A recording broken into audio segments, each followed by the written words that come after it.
Hello कोडियंस। तो आज जो हमारी स्टोरी है वो फॉर लूप के बारे में है। इससे पहले कि हम लोग फॉर लूप के बारे में बात करेगा ही सबसे पहले हम लोग देखेंगे कि लूप एग्जैक्टली क्या है और ये जो लूप है हमारे रियल लाइफ में कहाँ एग्जिस्ट करता है और वो क्या रोल प्ले कर रहा होता है। इतना आइडिया हो जाने के बाद हम अपने ओरिजिनल स्टोरी पे आ जाएंगे जो कि है फॉर लूप।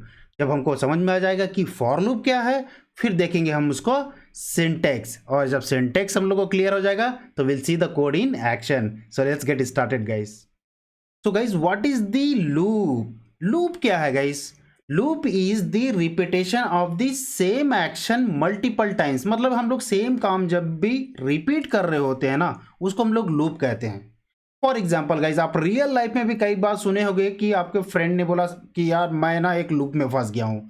मतलब ये है कि वो सेम टास्क वही रिपीट किया जा रहा है, उसको थोड़ा आउट ऑफ द बॉक्स कुछ करना है।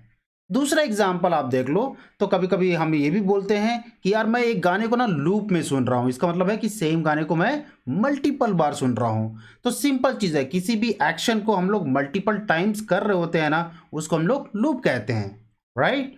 ओके, एक काम करते हैं, एक और एग्जाम्पल यहाँ पर देख लेते हैं। मान लो कि किसी को मैंने बोला कि आपको यहाँ पर जो है वॉक करना है 10 टाइम्स, तो वो क्या करेगा, एक लूप में हो गया। Yes, there is a fix number time कि उसको 10 बार करना है, लेकिन वो सेम काम 10 टाइम्स कर रहा होता है। एक काम करते हैं, एक और एग्जाम्पल ले लेते हैं। दूसरे एग्जाम्पल पे मान लो कि किसी को मैंने बोला कि तुमको हेलो वर्ल्ड जो है 10 टाइम्स प्रिंट करना है, तो क्या हुआ, वो रिपीटेटिव वर्क हो गया। वो 10 टाइम्स क्या कर रहा है, हेलो वर्ल्ड प्रिंट कर रहा है। तो ये बहुत सिंपल है गाइज कि हमारा लूप क्या होता है, repeating the same action multiple times. तो गाइज हमको लूप समझ में आ गया कि लूप होता क्या है, लेकिन फॉर लूप क्या है गाइज? क्या है फॉर लूप? देखो, फॉर लूप भी जो है ना वो एक लूप ही है, लेकिन बस डिफरेंस ये है कि लूप में क्या होता है, चीजें मल्टीपल टाइम्स होती हैं, राइट। यहां पर भी चीजें मल्टीपल टाइम्स होती हैं, but we add one more thing, एक और चीज में हम लोग ऐड कर देते हैं, और वो क्या बोलते हैं हम लोग, with fix number of times. मतलब लूप में तो है लेकिन हमारा कितने बार वो रिपीट होगा वो फिक्स्ड होता है। फॉर एग्जाम्पल, जो हम लोग ने एग्जाम्पल देखा अभी, कौन सा, जिसमें हम लोगों ने बोला कि वॉक करने के लिए 10 टाइम्स, मैंने बोला 10 times, that is a fixed number, right. फिर मैंने बोला हेलो वर्ल्ड प्रिंट करो, कितना टाइम, 10 टाइम्स। ये देखो ये फिक्स नंबर है। तो ये सारा जो केसेस है वो है फॉर लूप के लिए। दूसरे भी जो केसेस हैं जिसमें हम लोगों को नहीं पता कि कितनी बार करना है, मतलब स्पेशली शुरू में तो नहीं मालूम होता है, उस केस में हम लोग वाइल और डू वाइल का यूज करते हैं। डोंट वरी, उसके लिए हमारे पास दूसरी स्टोरी है गाइस, उसमें बात करेंगे। लेकिन फिलहाल आपको बस याद रखना है कि अगर जो आपको फॉर लूप यूज करना है, इट मींस कि आपके पास लूप है with fixed number of times. Guys मैं आपको दिखाना तो चाहता था फॉर लूप का सिंटेक्स, लेकिन यहां पर एक प्रॉब्लम है। प्रॉब्लम ये है कि अगर जो मैं आपको डायरेक्ट सिंटेक्स दिखा दूं ना तो आप बोलोगे बस मेरा आज का तो हो गया। तो इसको अवॉइड करने के लिए गाइज हम लोग सिंटेक्स को देखेंगे नहीं, हम लोग सिंटेक्स को जनरेट करेंगे विद एग्जाम्पल। हम लोग रियल वर्ल्ड में एक एग्जाम्पल लेंगे और देखेंगे कैसे हम लोग एक फॉर लूप का सिंटेक्स जनरेट कर सकते हैं। तो गाइज बहुत इंटरेस्टिंग चैप्टर है, स्टे विद मी। तो गाइज हम अपनी स्टोरी को थोड़ा सा आगे बढ़ाते हैं और हमको मिल गया है एक कॉलोनी के हाउसेस को पेंट करने का, जिसमें सारे हाउसेस सिमिलर टाइप के हैं। तो मतलब ये है कि कॉलोनी में बहुत सारे हाउसेस हैं जिसको हमको पेंट करना है। तो एक चीज़ तो हमको बहुत क्लियर है कि हमको रिपीटेटिव टास्क करना है। मतलब हमको एक हाउस पेंट करना है, फिर हम दूसरा हाउस पेंट करेंगे, फिर तीसरा पेंट करेंगे, राइट। तो एक रिपीटेटिव पैटर्न दिख रहा है हमको। तो मतलब ये है कि यहाँ पर लूप है। दूसरा जो इंफॉर्मेशन उन लोगों ने मुझे बताया वो है कि उस कॉलोनी में कुछ हाउसेस पेंटेड हैं। इसका मतलब है कि मुझे सारा हाउस पेंट नहीं करना है, जितना बच गया है उतने हाउस को मुझे पेंट करना है। तो गाइज हमको बेसिक इन्फॉर्मेशन तो मालूम पड़ गया है कि हमको हाउस पेंट करनी है, लेकिन क्या इससे क्या मैं उसको कॉस्ट बता सकता हूं कि टोटल कॉस्ट कितना होगा? नहीं। क्यों? क्योंकि मुझे और इन्फॉर्मेशन चाहिए होगी। कौन सी इन्फॉर्मेशन याद है आपको? उसने कहा कि उस कॉलोनी में कुछ हाउसेस ऑलरेडी पेंट हो गए हैं और हमको स्टार्ट करना है नेक्स्ट हाउस से। तो मैं बोलूंगा कि कौन से हाउस से हमको स्टार्ट करना है, right, that is the first question.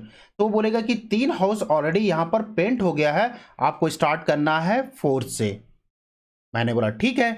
दूसरा क्वेश्चन क्या होगा गाइज कि कितने हाउस तक करना है, तो मतलब ये है कि मुझे एंड कहां पर करना है, राइट। तो बोलेगा 20 हाउस, जो कि यहां पर आप देख सकते हो वो हमारा 20th हाउस है। ये दो इंफॉर्मेशन हो गई। तीसरा इंफॉर्मेशन वो मुझसे मांगेगा, बोलेगा कि आपके साथ कितने लोग काम करने वाले हैं। तो मैं बोलूंगा कि मैं फिलहाल अकेले काम कर रहा हूं, तो उसको पता चलेगा कि उसकी स्पीड मतलब इंक्रीमेंट किस हिसाब से होने वाली है। क्योंकि मैं अकेले हूं तो मैं एक हाउस कंप्लीट करूंगा तभी मैं दूसरे हाउस में जाऊंगा, दूसरा कंप्लीट होगा तो मैं तीसरे हाउस में जाऊंगा। तो स्पीड हो गई 1। अगर जो 2 लोग होते तो ये इंक्रीमेंट की स्पीड हो जाती 2। इतना हमको क्लियर है। तो इससे हमको ये समझ में आया गाइस कि अगर जो हमको लूप में काम करना हुआ तो हमको कुछ इंपॉर्टेंट चीजें मालूम होनी चाहिए, जैसे कि हमको स्टार्ट कहां से करना है, हम लोगों का जो एंड है वो कहां पर होगा, और इंक्रीमेंट वो किस तरह से होगा, 1 से होगा या 2 से होगा या 3 से होगा, राइट। तो गाइज अगर जो आपको यहां तक की स्टोरी समझ में आ गई है ना, तो आपके लिए गुड न्यूज ये है कि जो 3 इंपॉर्टेंट सेगमेंट है ना वो आपको मालूम हो चुका है। वो इंपॉर्टेंट सेगमेंट फॉर लूप का कौन सा है, पहले को हम लोग बोलते हैं इनिशियलाइजेशन, डिक्लेरेशन एंड इनिशियलाइजेशन। ये जो इनिशियलाइजेशन है वो 1 टाइम होता है। फॉर एग्जाम्पल मान लो कि आप किसी से पूछोगे कि मुझे किस घर से स्टार्ट करना है, तो आप क्या करोगे, आप पूछोगे केवल 1 टाइम। कितनी बार, 1 टाइम। आप बार बार थोड़ी पूछोगे कि कौन से घर से स्टार्ट करना, कौन से घर से स्टार्ट करना, राइट। आपने एक बार पूछा, उसने आंसर दे दिया, यू आर डन। हाँ मुझे 4th घर से स्टार्ट करना है, आप कोई डाउट नहीं है। ओके नेक्स्ट हमारा है कि मुझे कब तक करना है, एंड 20 तक। ये वाला जो काम है इसको हम लोग बोलते हैं कंडीशन। सेकेंड वाला पार्ट गाइज है कंडीशन। ये कंडीशन जो है ना आपको हर बार करना है। This was the 1 time, this was the end time, multiple time. क्यों बोल रहा हूं कि ये मल्टीपल टाइम है, क्योंकि जब भी आप पेंट करोगे एक हाउस को, राइट, मान लो कि 4th को, आप चेक करोगे कि आप 20 में पहुंच गए हो कि नहीं। 5th को किए तो आप चेक कर रहे हो कि आप 20 में पहुंचे कि नहीं। जब भी ऐसे करते करते आप हर बार पेंट करते वक्त ये ध्यान दे रहे हो कि आप कौन से घर पे पहुंच गए हो, राइट। तो हर इटरेशन मतलब हर पेंटिंग के बाद आप ये चेक करते हो कंडीशन कि आपने 20th वाले घर में पहुंच गए कि नहीं। तो ये समझ में आया कि आपको बार बार ये करना पड़ रहा है। यहाँ इंक्रीमेंट भी जो है ना आप देखोगे मल्टीपल टाइम करना पड़ता है। मान लो कि अभी मैं 7th पे था, राइट। जब भी मैं पेंट करूंगा तो मैं क्या करूंगा, इंक्रीमेंट कर दूंगा 1 से, ताकि हम लोग पता चले कि मैं 8th घर पे हूं। फिर इंक्रीमेंट करूंगा 9th में। तो आप यहां पर गौर करोगे जो हमारा पहला वाला इनिशियलाइजेशन वाला पार्ट था गाइज वो 1 टाइम होता है। जो सेकंड और थर्ड वाला पार्ट होता है वो मल्टीपल टाइम्स होता है। डोंट वरी, अगर जो आपको नहीं समझ में आया तो उसको एग्जांपल के साथ देखेंगे। फिलहाल आपको बस इतना ध्यान में रखना है कि हमको 3 इंपॉर्टेंट सेगमेंट मिल जाते हैं, जिसको हम लोग बोलते हैं इनिशियलाइजेशन नंबर 1, आपका दूसरा हुआ कंडीशन चेक, तीसरा हुआ इंक्रीमेंट, जो एक्सप्रेशन हम लोग लिखेंगे इंक्रीमेंट करने के लिए। तो गाइज हम लोग पहुंच गए हैं अपने पार्ट 2 में। पार्ट 1 में हम लोग ने क्या देखा था गाइज, हम लोग ने देखा थ्योरी साइड, राइट। हम लोग ने देखा अपनी स्टोरी जर्नी फॉर लूप की। अब हम लोग बात करेंगे प्रैक्टिकल साइड में। सबसे हम लोग स्टार्ट करेंगे क्या, सिंटेक्स के साथ, और फिर हम लोग करेंगे कुछ कोड, राइट। तो स्टार्ट करते हैं सिंटेक्स। याद रखो कि ये सिंटेक्स बहुत ईजी आपको समझ में आ जाएगा। रीजन ये है कि हम लोगों ने इसको बाकायदा अपनी स्टोरी में देख रखा हुआ है। तो सबसे पहले अगर जो यहाँ पर देखोगे तो हम लोग स्टार्ट करते हैं फॉर कीवर्ड के साथ। जाहिर सी बात है हम लोग फॉर लूप लिख रहे हैं तो हमारे पास फॉर कीवर्ड है।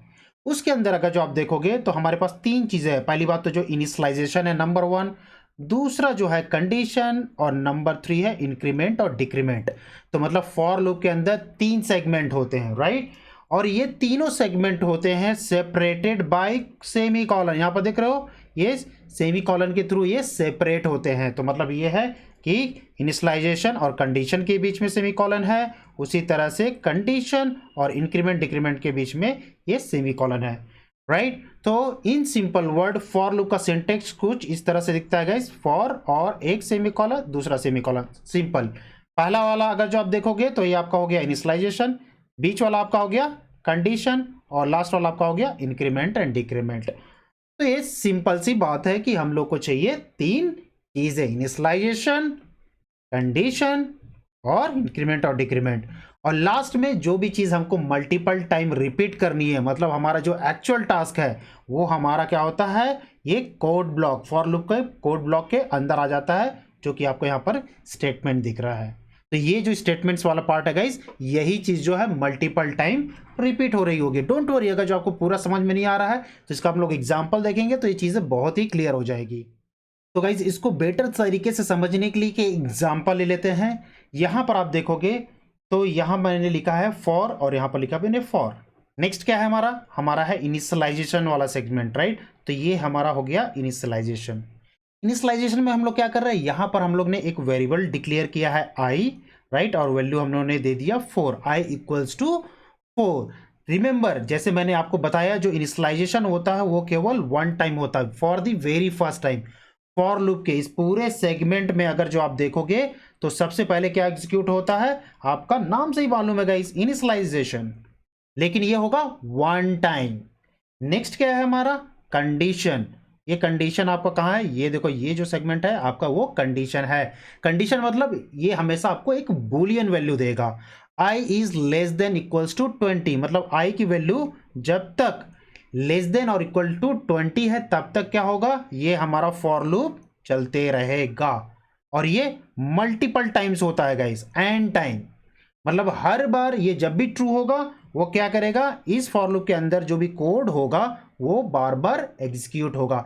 तो ये कैसे डिसाइड होता है कि इसके अंदर जो कोड है वो एग्जीक्यूट होगा कि नहीं होगा, it is always dependent on condition. Correct, condition true है तो एग्जीक्यूट होगा, नहीं तो ये फॉर लूप से टर्मिनेट हो जाएगा। तो गाइज हमारा लास्ट सेगमेंट है इंक्रीमेंट एंड डिक्रीमेंट। यहां पर जो एक्सप्रेशन आप देख रहे हो मैंने लिखा है क्या, आई प्लस प्लस, मतलब हर इटरेशन के बाद क्या होगा, आई की वैल्यू इंक्रीमेंट हो जाएगी +1 से। तो गाइज हम लोग ने देख लिया इनिशियलाइजेशन, जहां पर हम लोग ने वेरिएबल को डिक्लेयर कर दिया और उसको हम लोग ने एक डिफॉल्ट वैल्यू असाइन कर दिया, राइट। और फिर हम लोग देखते हैं कंडीशन, जहां पर इसी वेरिएबल का यूज करके कुछ कंडीशन हम लोग परफॉर्म कर रहे होते हैं, कुछ चेक्स लगा रहे होते हैं। ये कंडीशन अगर जो आपका ट्रू होता है तो ही आपका क्या होता है, वो फॉर लूप का कोड एग्जीक्यूट होता है, नहीं तो ये फॉर लूप टर्मिनेट हो जाता है। लास्ट में हम लोग देख लेते हैं, हमारे पास है इंक्रीमेंट एंड डिक्रीमेंट एक्सप्रेशन, मतलब ये जो भी वेरिएबल हम लोग ने यहां पर बनाया था उसकी वैल्यू को हम लोग ने क्या किया, इंक्रीमेंट किया, राइट। ये सारा होने के बाद अगर जो हमारा जो फॉर लूप है वो कंडीशन ट्रू होता है तो एक्चुअल कंडीशन जो स्टेटमेंट है वो यहां पर एग्जीक्यूट होता है। चलो गाइस पार्ट 3 में हम लोग देखेंगे एक्चुअल कोडिंग किसका, फॉर लूप का, ठीक है। उसको देखने के पहले हम लोग एक एग्जांपल ले लेते हैं। एग्जांपल में क्या है कि हमको प्रिंट करना है हेलो, कितनी बार, 3 टाइम्स।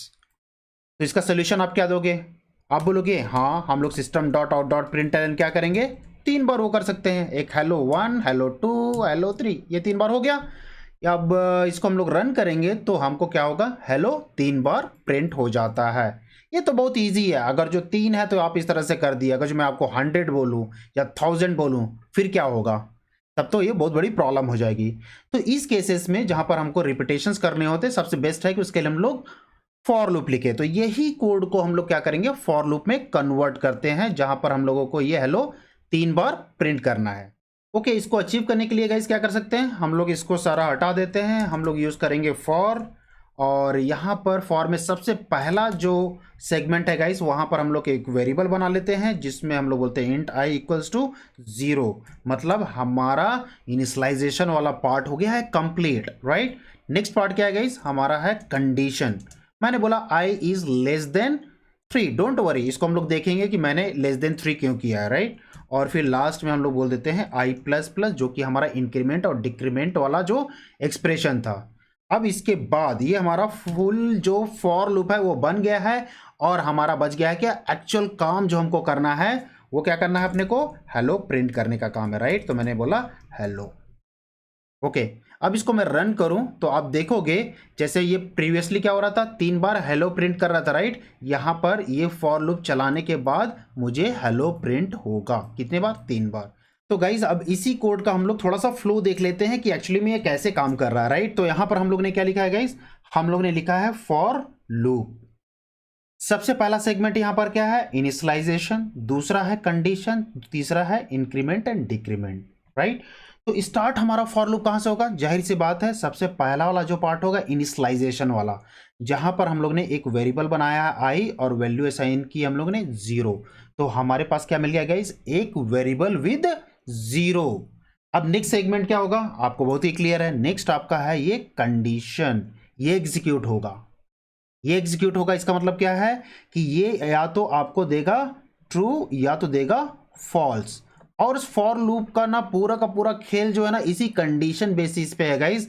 अगर जो ये ट्रू होता है तो इसका मतलब ये है कि इसके अंदर वाला जो कोड है वो एग्जीक्यूट होगा। अगर जो फॉल्स हुआ तो वो कोड एग्जीक्यूट नहीं होगा, वो क्या होगा, वो फॉर लूप से बाहर चला जाएगा। डोंट वरी, जितने भी इटरेशन इसमें होने वाले हैं ना उसको हम लोग एक एक करके देखेंगे, सारी चीज क्लियर हो जाएगी। तो अभी ज़्यादा इसमें टेंशन लेने की ज़रूरत नहीं है। लास्ट में क्या होता है, ये है हमारा इंक्रीमेंट, मतलब ये मैंने लिखा आई प्लस प्लस, मतलब आई की वैल्यू इंक्रीमेंट हो जाएगी बाई +1। ओके, ये तो हमको समझ में आया। फ्लो देखो अभी सबसे पहले टर्न में, राइट, सबसे पहली बार जब हमारा फॉर लूप चला तो उसमें क्या हुआ, हमारा आई की वैल्यू हो गई थी 0। आई की वैल्यू 0, मतलब एक वेरिएबल डिक्लेयर हुआ आई और उसकी वैल्यू हो गई 0। That's nice. उसके बाद क्या हुआ, उसके बाद कंडीशन चेक हुई। कंडीशन चेक हुई मतलब whether I is less then 3 और नॉट। अभी बताओ आई की वैल्यू अभी क्या है, 0 है, तो लेस देन 3 है कि नहीं, यस। मतलब 3 से 0 जो है कम है, तो इसका मतलब ये है कि ये जो कंडीशन हो गई हमारी क्या हो गई, ट्रू हो गई। अगर जो ये ट्रू हो जाता है तो वो क्या होता है, उस केस में फॉर लूप का जो बॉडी पार्ट है ना आपका वो एग्जीक्यूट हो जाता है। तो आप यहां पर ध्यान दो, क्या हुआ था सबसे पहले इनिशियलाइजेशन, सेकंड में क्या हुआ कंडीशन चेक, यहां पर ये ट्रू हो गया तो ये हम आ गए बॉडी वाले पार्ट में। कई लोग कंफ्यूज होते हैं, वो सोचते हैं कि ये एग्जीक्यूट होने के बाद, ये एग्जीक्यूट होने के बाद ये आई प्लस प्लस में जाएगा, जो कि ऐसा नहीं है गाइस। वो क्या होता है, कंडीशन के बाद डायरेक्ट वो बॉडी में जाता है। अगर जो वो ट्रू हो गया तो वो बॉडी सेक्शन में जाता है। आप ये बोलोगे फिर ये आई प्लस प्लस कब एग्जीक्यूट होगा, ये आई प्लस प्लस कब एग्जीक्यूट होता है, जब ये बॉडी जब आपकी पूरी की पूरी कंप्लीट हो जाती है तब ये आई प्लस प्लस एग्जीक्यूट होता है, सबसे लास्ट में आई प्लस प्लस। तो एक काम करते इस फ्लो को फिर से देख लेते हैं। फर्स्ट टाइम ना, बहुत ही पहले टाइम पे अगर जो इटरेशन स्टार्ट हुआ है तो हमारा वेरिएबल जो डिक्लेयर हुआ है वो एग्जीक्यूट होगा। सेकंड हमने बोला क्या, कंडीशन चेक होगा, जो कि 0 इज लेस देन 3 ट्रू हो गया। उसके बाद क्या होगा, हमारा हेलो प्रिंट हो गया, राइट। तो हमारा पहला हेलो प्रिंट हुआ। उसके बाद क्या हुआ, उसके बाद आई की वैल्यू इंक्रीमेंट हो गई, कितनी हो गई, आई प्लस प्लस, मतलब अब आई की वैल्यू हो गई 1। पहले कितनी थी, पहले थी 0, राइट। यहां पर आई प्लस प्लस होने के बाद अब ये 1 हो गया। तो गाइस सेकेंड स्टेप में क्या होगा, हमारी आई की वैल्यू फिलहाल क्या है, मैं यहां पर लिख लेता हूं I equals to 1, right. I equals to हमारी 1 है। अभी हम लोग क्या करने वाले हैं, सेकेंड स्टेज को रिपीट करेंगे। तो सेकेंड इटरेशन में क्या होगा, यहां पर आपको सेकेंड इटरेशन में सबसे पहले ये बताओ कि क्या एग्जीक्यूट होगा, नहीं, ये केवल एक ही बार होता है, वो भी फर्स्ट इटरेशन में, राइट। तो ये तो एग्जीक्यूट नहीं होगा। क्वेश्चन अभी आता है तो स्टार्ट कहां से होगा, स्टार्ट उसके नेक्स्ट लेवल से होगा, कहां से, कंडीशन चेक से। कंडीशन चेक में आप बताओ आई की वैल्यू क्या है गाइस, 1 है, राइट। यहां पर हम लोग ने बोला 1 इज लेस देन 3। अभी बताओ ट्रू है या फॉल्स, ये हो गया हमारा ट्रू। जहां ये कंडीशन ट्रू होगा गाइस, इमीडिएटली आप याद रखो कि इसकी बॉडी सेक्शन में तुरंत वो जंप करेगा और जो भी कोड है फॉर लूप के अंदर वो एग्जीक्यूट होना स्टार्ट हो जाएगा। जैसे मैंने पहले बताया, जब ये पूरा का पूरा ब्लॉक कोड है ना वो क्या होगा, एग्जीक्यूट हो जाएगा, वो चला जाएगा किस पे, अब इंक्रीमेंट या डिक्रीमेंट एक्सप्रेशन पे चला जाएगा। अब यहां पर ये जब कंप्लीट हो जाएगा तो हमारी आई की वैल्यू क्या हो जाएगी गाइस, एनी आइडिया, यस, इसकी वैल्यू हो जाएगी अब 2। और इसी के साथ हमारा सेकेंड इटरेशन भी कंप्लीट हो जाता है। अब ये हो गया। थर्ड इटरेशन में ये कैसा बिहेव करेगा गाइस, आप गेस करो, थर्ड इटरेशन में कैसा बिहेव करेगा। थर्ड इटरेशन में सेम चीज होगी, कौन सी सेम चीज होगी, क्या ये यहां से स्टार्ट होगा थर्ड इटरेशन, नहीं, हमको मालूम है केवल ये एक ही बार करना था। तो जाहिर सी बात है इटरेशन यहां से स्टार्ट होगा, आई इज लेस देन 3, और आपको मालूम है आई की वैल्यू क्या है, 2 है। तो मतलब है 2 इज लेस देन 3, ट्रू है या फॉल्स। अगर ये ट्रू हो गया तो अभी क्या होगा गाइस, सीधे किस में जाएगा, वो बॉडी सेक्शन में। तो अब एग्जीक्यूट क्या होगा, ये वाला सेक्शन अगेन। और जब ये पूरा कंप्लीट हो जाता है, अब आपको आइडिया लग गया होगा, तो अब उसके बाद क्या करेगा वो, आई प्लस प्लस, मतलब आई की वैल्यू अब इंक्रीमेंट कर देगा, और जो यहां पर आपको 2 दिख रहा है उसकी वैल्यू हो जाएगी अब 3, राइट। ये हो गया हमारा थर्ड इटरेशन कंप्लीट। अब फोर्थ इटरेशन में क्या होगा, अब ये फिर से सेम चीज रिपीट करेगा। तो उस केस में क्या होगा गाइस, कि हमारा नेक्स्ट इटरेशन स्टार्ट होगा गाइस। यहाँ पर नेक्स्ट इटरेशन के लिए मैं बार फिर से रिपीट नहीं कर रहा, ये हो गया हमारा स्किप, हमारा एग्जीक्यूट होगा कौन सा, कंडीशन। अब इस केस में क्या होगा, हमारा हो जाएगा 3 इज लेस देन 3। अब ये बताओ ट्रू है या फॉल्स। अब ये बहुत ही ऑब्वियस है, ये हो जाता है हमारा क्या, फॉल्स, राइट। जहां ये फॉल्स होगा गाइस कुछ भी एग्जीक्यूट नहीं होगा, कुछ भी, वो डायरेक्ट क्या करेगा, इस फॉर लूप से बाहर आ जाएगा और वो चला जाएगा नेक्स्ट स्टेटमेंट्स, मतलब उस फॉर लूप के बाहर का जो स्टेटमेंट होगा अब वो एग्जीक्यूट होना स्टार्ट होगा। मेक श्योर कि पहला वाला और सेकंड वाला इटरेशन अगर जो आपको समझ में आ गया तो आपको सारा का सारा इटरेशन समझ में आ जाएगा। नंबर 1 के केस में क्या हुआ था गाइस, हमने इनिशियलाइज किया था वेरिएबल को और उसको डिफॉल्ट वैल्यू दी थी। सेकंड में हमारा क्या हुआ था, हम लोगों ने कंडीशन चेक किया, अगर जो ये ट्रू हो गया तो हम लोग चले गए थे किसके पास, बॉडी एग्जीक्यूशन के पास। जब बॉडी एग्जीक्यूशन हो गया तो हम लोग ने आई की वैल्यू जो कि यहां पर डिक्लेयर थी उसको क्या कर दिया, इंक्रीमेंट कर दिया। तो इस तरह से पहला इटरेशन हमारा क्या होता है, कंप्लीट हो जाता है। ओके, सेकेंड इटरेशन में आप देखोगे तो थोड़ा सा माइनर चेंज है। सेकेंड इटरेशन में क्या होता है, ये 1 वाला पार्ट है वो एग्जीक्यूट नहीं होता। वो कहां से एग्जीक्यूट होता है, वो कंडीशन से स्टार्ट होता है, उसका बॉडी फिर एग्जीक्यूट होगा और लास्ट में क्या होगा, आपका एक्सप्रेशन जो इंक्रीमेंट या डिक्रीमेंट का होगा वो एग्जीक्यूट होता है। और ये सेकेंड जो इटरेशन है वो कंप्लीट हो गया। थर्ड भी इसी को पैटर्न को फॉलो करेगा, फोर्थ भी इसी को फॉलो करेगा। ओके, आपको एक और एग्जांपल देख रहा है, डोंट वरी। दूसरा एग्जांपल है हमारा, print the number from 1 to 10। हमको 1 से 10 तक नंबर जो है प्रिंट करना है। तो कैसे स्टार्ट करेंगे गाइस, हमारा ये लूप वाला कॉन्सेप्ट है, क्योंकि आप देख रहे हो रिपीटेटिव नंबर प्रिंट हो रही है, राइट।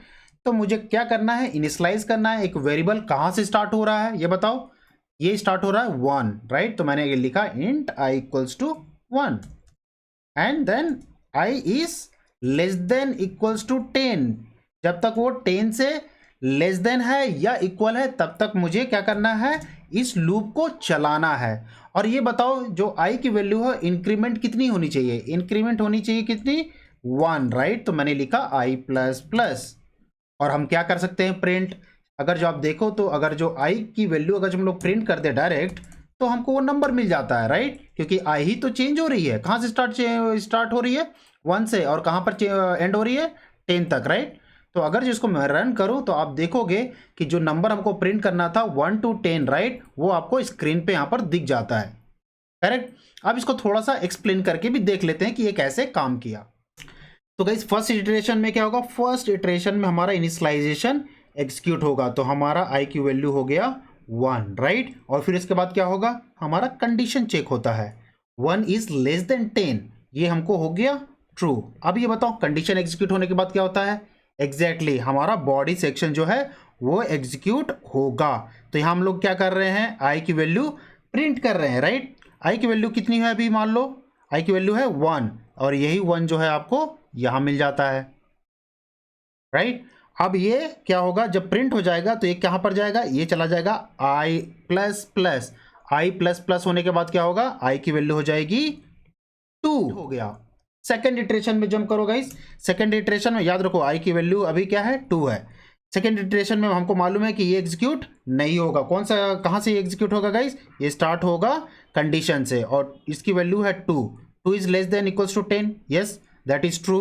अब ये ट्रू होने के बाद क्या होगा, i की वैल्यू प्रिंट हो जाएगी। i की वैल्यू क्या है गाइस, 2 है, राइट। तो हमारा 2 प्रिंट हो जाता है और इसके बाद ये चला जाएगा i प्लस प्लस में जिसकी वैल्यू हो जाती है 3। अब i की वैल्यू हो गई 3 और हमारा हो गया सेकेंड इटरेशन कंप्लीट। उसी तरह से फिर से क्या होगा, कंडीशन चेक होगा, बॉडी एग्जीक्यूट होगी, i प्लस प्लस होगा, फिर क्या होगा, कंडीशन चेक होगी, बॉडी एग्जीक्यूट होगा, i प्लस प्लस होगा, फिर क्या होगा, कंडीशन चेक होगी, बॉडी एग्जीक्यूट होगा, i प्लस प्लस होगा।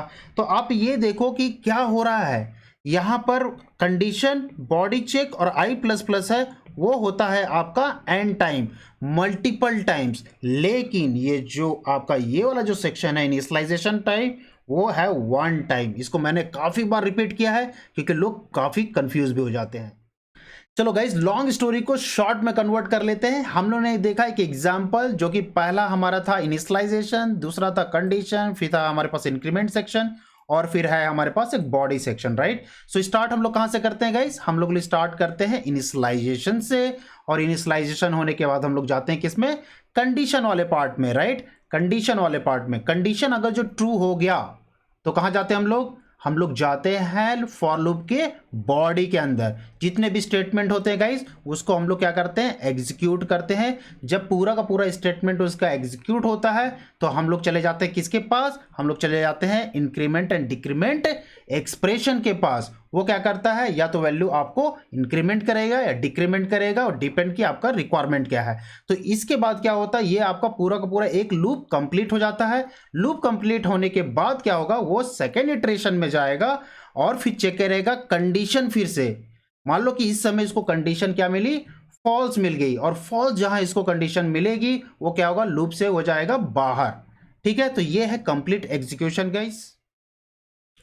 मुझे मालूम है गाइज आज की जो स्टोरी थी काफ़ी लेंदी थी, लेकिन आपको मानना पड़ेगा कि काफ़ी इंटरेस्टिंग भी थी, राइट। ओके, अगर जो आपको वीडियो सही लगी, स्टोरी सही लगी तो थम्स अप देना, सब्सक्राइब भी कर लेना। इसके अलावा अगर जो आपको नोट चाहिए तो एज यूजुअल मैंने कमेंट सेक्शन में लिंक दे दिया है, डाउनलोड कर लेना। Till than happy coding.